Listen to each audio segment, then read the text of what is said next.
How can a company earn as much as a country? How do garage-born dreams turn into trillion-dollar giants? This isn't just about money. It's a story of genius, obsession, and sometimes madness. This video takes you through the most profitable companies the world has ever seen. From oil titans to tech empires, from burger chains to car legends. This isn't just a graph. It's capitalism's craziest roller coaster.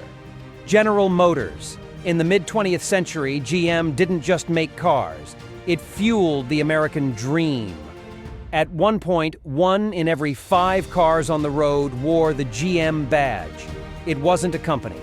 It was the heartbeat of an economy. Ford's story? A revolution. When Henry Ford introduced the Model T, no one imagined that a car for the people would spark a billion-dollar frenzy. Back then, his workers labored 6 days a week, but Ford paid them $5 a day, a fortune.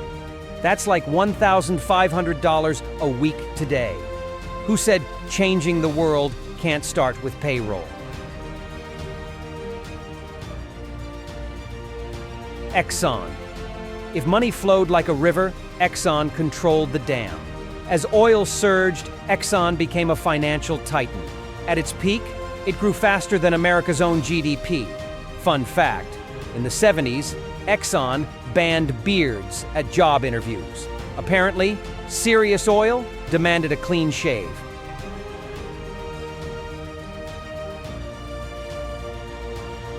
Chrysler, the rebel genius of Detroit.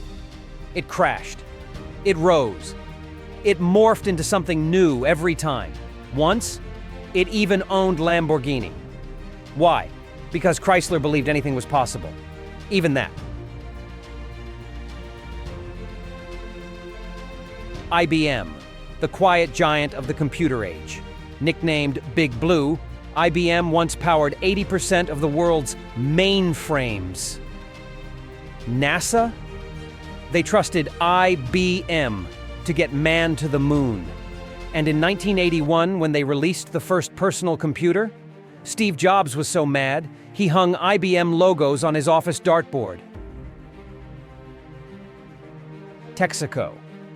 Once the king of gas stations in America, born in the heart of Texas, Texaco rose to dominate mid-20th century fuel. But get this, Texaco even fueled NASA's space programs. That rocket fuel might have had Texaco in the mix. At one point, 1 out of every 3 cars in the US ran on Texaco. Eventually, the oil wars got to them. They were bought by Chevron. Today, their name may be fading, but make no mistake, they once powered an empire. Altria Group. It used to be called Philip Morris. Yes, the godfather of cigarette brands, but it wasn't just smoke. It was money that made eyes water. They turned Marlboro into a global icon. At one point, if you asked who owns the world's most valuable tobacco brand, you'd hear just one name, the Marlboro Man. But here's the twist. Altria didn't stay in the smoke. They moved into food, beverages, even alcohol, from harmful to highly profitable. Some still say they slowly consumed people while rapidly growing their fortune. AT&T Technologies, the granddaddy of today's mobile giants. Since the 1920s, they've been the backbone of communication. But their greatest legacy? Bell Labs. The transistor, the laser, the Unix operating system, all born in their labs. So yeah, if you're tweeting on your phone today, say a little thanks to AT&T, and the plot twist? In 1984, they were split up like a corporate supernova, but every single piece became a star of its own. Walmart. Low prices, every day. That was Sam Walton's promise.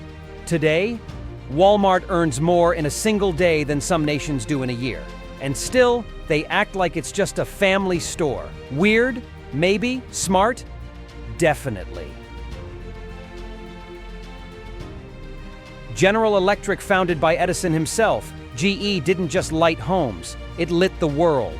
From light bulbs to jet engines, from hospitals to outer space. They believed one thing: impossible doesn't stick around here. Microsoft.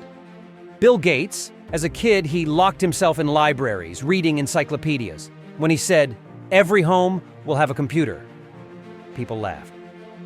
Now we write in Word, meet in Teams, and live in Windows. He wrote the future. We just click accept. Apple, Jobs, and Wozniak, two guys in a garage.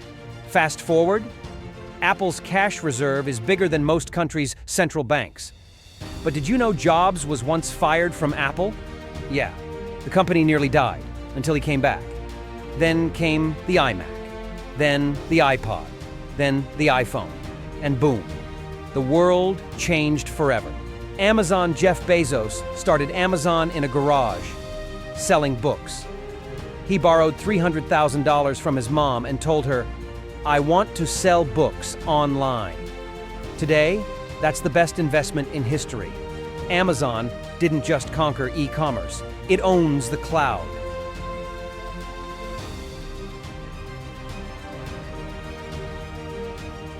These companies didn't just make money, they made history. So tell me, which story blew your mind the most, or which company do you think will dominate the next 50 years? Drop your thoughts in the comments. But is building a massive company really the end of the story? What about the minds behind them, the founders? Are the world's richest people really the ones running these giants, or are the true masters of money hiding in the shadows? You'll find the answer in my video, The Richest People in the World, 2012 to 2025. Curious? I'll see you there.